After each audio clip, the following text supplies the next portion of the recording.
first thing I want to talk about is Nintendo Switch 2. And my issue with it, because I know a lot of people were excited about it. I mean, it came, they announced it back in January, and then they were like, oh, there's going to be a Nintendo Direct that comes out in April 1st, or what was April 2nd was the Nintendo Direct. People were all excited about it. And then here it comes. April 2nd comes. They announce, they show some more. They show Mario Kart. They show another game. It was kind of like pretty much a letdown, if you ask me. It is an outdated system. Like, honestly, the graphics, the what makes this system a system is almost 8-year-old hardware. It is a 8-year-old gimmick, and they're selling it for over $400. And Nintendo's boss acknowledges that Switch 2 price may be out of reach for some. And then he sits there and says, but we still have Switch 1 support. Now, this is coming from that Park Place. As discussion around the Nintendo Switch 2 price continues to dominate headlines, Nintendo of America President Doug Bowser has weighed in directly. Bowser, that's a perfect name for him. He is definitely the villain here. Has weighed in directly on the growing debate. In a new interview with Canada's CBC, Bowser addressed concerns about affordability and shared more details on Nintendo's long-term hardware strategy. He said the Switch 2 launching on June 5th, 2025 carries a retail price of $450, making it the most expensive home console Nintendo has ever released. Combined it with first-party games, game prices reaching $70 to $80, some fans and analysts have raised questions about whether the company risks pricing out segments of its audience. In response, Bowser acknowledged that affordability is on Nintendo's radar. We recognize there are some people that may not be able to afford the Switch 2 price point, he said. That's why we want to make the other Switch platforms available so people still have an opportunity to come into our gaming universe, be a part of these characters in these worlds, and see value, if you will, in whatever rung of the platform they come in.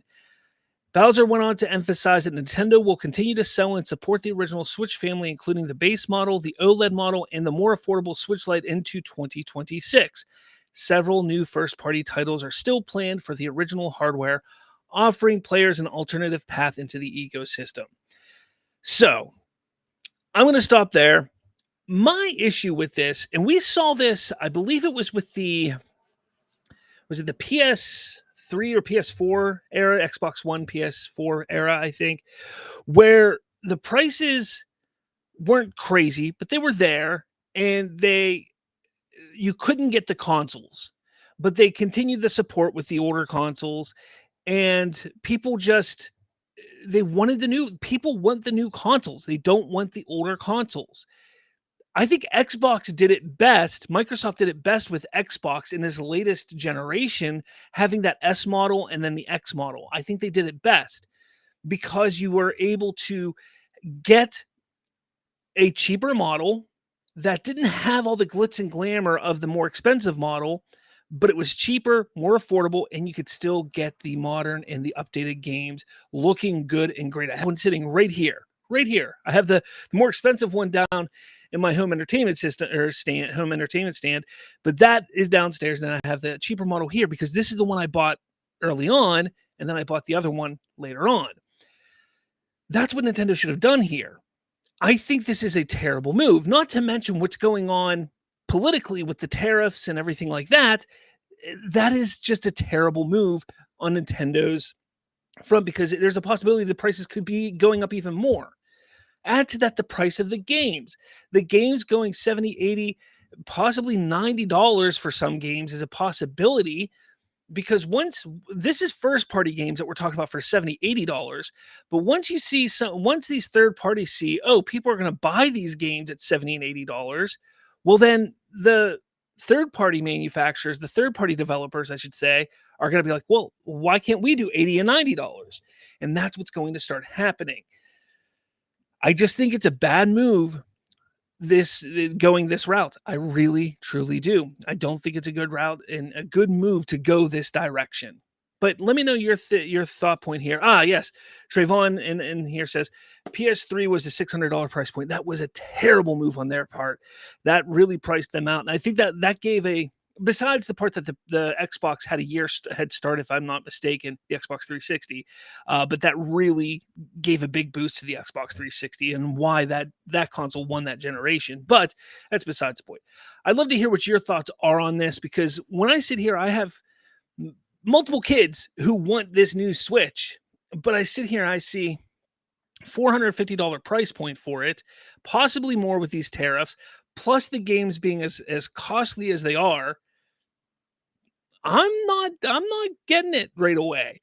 Plus, like I said, it's outdated.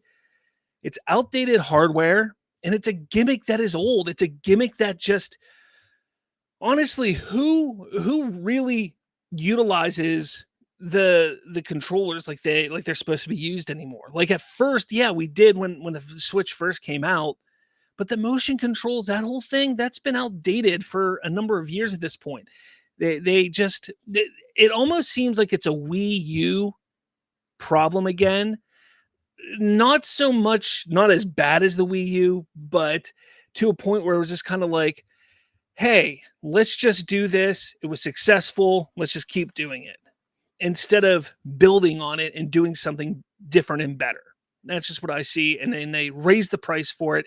They didn't even give you another OLED screen. The screen is worse than the screen that you can get on the older version. It's baffling. It's baffling to me. Baffling.